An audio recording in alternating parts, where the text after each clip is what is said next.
बिस्मिल्लाहिर्रहमानिर्रहीम। अस्सलाम वालेकुम। ये बाब नंबर 12 है, मगर हमारा तीसरा वीडियो है। ये वीडियो का तीसरा सीरीज़ है, यानी कि चैप्टर 3 हम इसे ले रहे हैं। इस बुक का तीसरा चैप्टर है।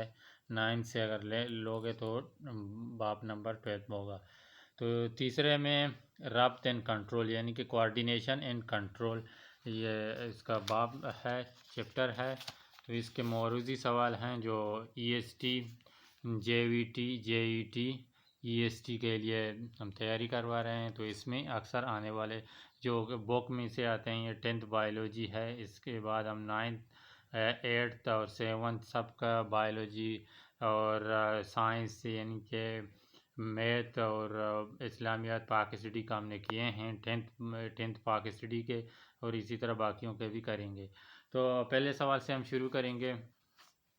नंबर 1 है, जिस्म के वो सेल्स, टिश्यू या ऑर्गन जो तहरीक को महसूस करते हैं वो कहलाते हैं। यानी कि जिस्म के हार्गन हैं जो तहरीक इन हरकत को महसूस करते हैं, उसको क्या कहते हैं? तो नंबर अलेफ पे है इफेक्टर है, बी है रेस्पेक्टर है, कोऑर्डिनेटर है, हार्मोन्स है। तो हम इसको एक एक करके अगर डिफाइन करें तो आप लोगों के समझ में खुद जवाब आएगा। पहले इफेक्टर्स है। इफेक्टर का काम क्या है? तो इफेक्टर कोऑर्डिनेशन से पैगाम वसूल करते हैं। तो अगर कोऑर्डिनेशन का ये है कि जिस्म के मुख्तलिफ अज़ों को एक दूसरे की बायमी रब्त के लिए कोऑर्डिनेशन होता है। नंबर 3 हार्मोन्स है। ये गुदूद यानी ग्लैंड से रिलीज़ होने वाला हार्मोन्स है। तो रिस्पेक्टर क्या है? माहौल में रूनुमा होने वाली तब्दीलियों को महसूस करना, यानी कि आँख, नाक, ज़ुबान, ये किसी चीज़ की यानी कि हरकत को भी महसूस कर सकते हैं। तो इस वजह से सवाल नंबर 1 का जवाब है रिस्पेक्टर्स। और नंबर 2 है नर्वस सिस्टम की साख की इकाई। जिस तरह न्यूरॉन है, ये किडनी की यूनिट ऑफ किडनी है न्यूरॉन। तो नर्वस सिस्टम का यूनिट कौन सा है? तो नर्वस सिस्टम का यूनिट है न्यूरॉन है, न्यूफ्रॉन सॉरी।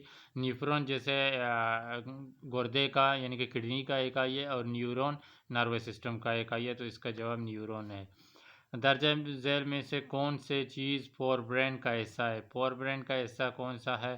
तो सबसे पहले हम आपको एक एक करके सबको समझाएंगे कि क्या है। तो सीरिबिलियम है। सीरिबिलियम दूसरा बड़ा है, यानी कि दिमाग का दूसरा बड़ा हिस्सा है। इसमें चलने, सीखने, रवैये बर्दाश्त करने का सिस्टम सीरिबिलियम में होता है। और मेडोला है, ये दिमाग का आखिरी हिस्सा है जो दिमाग को स्पाइनल कार्ड से जोड़ता है। और पोन्स है, ये मोडोला से ऊपर वाक़या होता है, ये सबसे छोटा हिस्सा है। तो थैलामस थैलामस सीरिबिलियम के नीचे वाक़या होता है, और ये फोरब्रेन में, सीरिबिलियम भी फोरब्रेन में मौजूद होता है। तो इसका काम क्या है? सूंघने, सुनने, देखने और छूने का काम इसको होता है।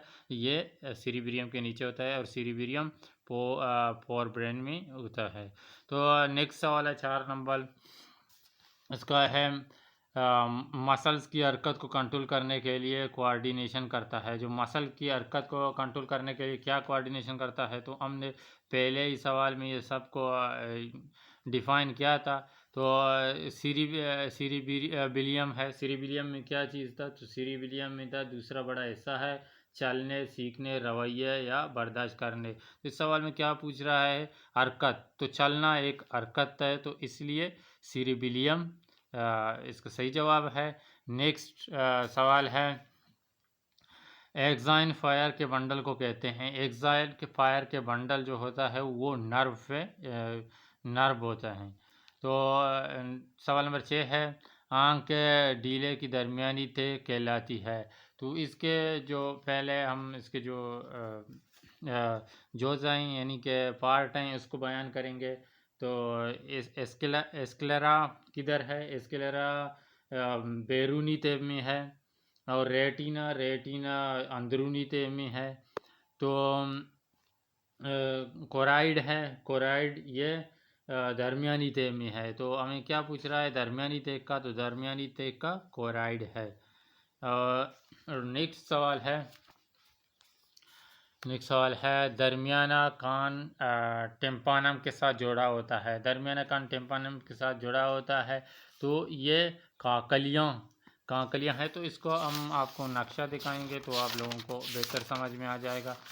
आँख का जो इसका कान का है, सॉरी, इसमें टिम्पानिक मेम्ब्रेन ये है, और नज़दीक लेकर आते हैं, ये टिम्पानिक मेम्ब्रेन है। इससे ये कांकलिया है, और इससे देखो ये टिम्पानिक मेम्ब्रेन जुड़ा होता है, तो इसका कांकलिया सही जवाब कांकलिया है।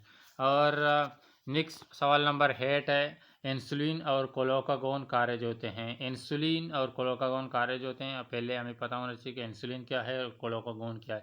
इंसुलिन और कोलोकागोन दो हार्मोन्स हैं। इंसुलिन यानी कि शुगर शुगर को कंट्रोल करने के लिए, शुगर बढ़ने और कम होने के लिए जो इंसुलिन होता है वो शुगर को बढ़ने से कम करता है, और कोलोकागोन होता है वो शुगर कम होता है, कोलोकागोन हार्मोन्स बढ़ाता है शुगर को। तो इसका बी पे है एडर्नल ग्लैंड्स। ये ग्लैंड्स होता है दिमाग में, तो इसका शुगर के साथ वास्ता नहीं है। तो थायराइड ग्लैंड्स होते हैं गले में, तो इसका भी, ये भी नहीं है, ये भी नहीं है।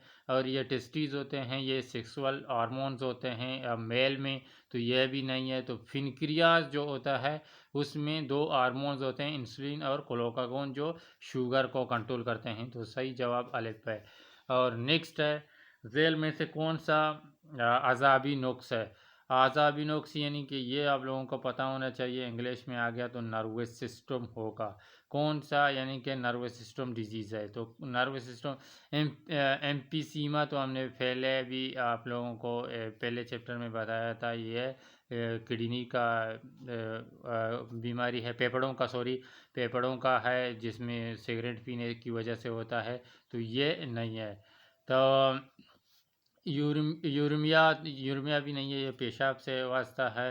तो एपिलिप्सी ये दिमाग का एक डिजीज़ है, ये अक्सर दिमाग में पाया जाता है। तो नर्वस सिस्टम का यानी कि डिजीज़ है एपिलिप्सी।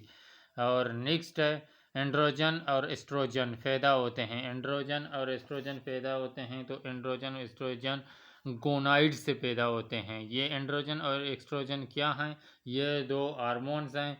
ये मेल में पैदा होता है, और एस्ट्रोजन है ये फीमेल में पैदा होता है। ये सेक्सुअल हार्मोन्स हैं, ये गोनाइड से पैदा होते हैं। तो आज का जो हमने किया है 10, इस चैप्टर में 10 मौजूदी सवाल थे, यानी कि एमसीक्यूज़ थे। तो ये हमने कहे इंशाल्लाह नेक्स्ट हम भी इसी तरह करते रहेंगे। तो चैनल को सब्सक्राइब करें ताकि आपको आप हर वीडियो इस तरह देख लें। Thank you for watching.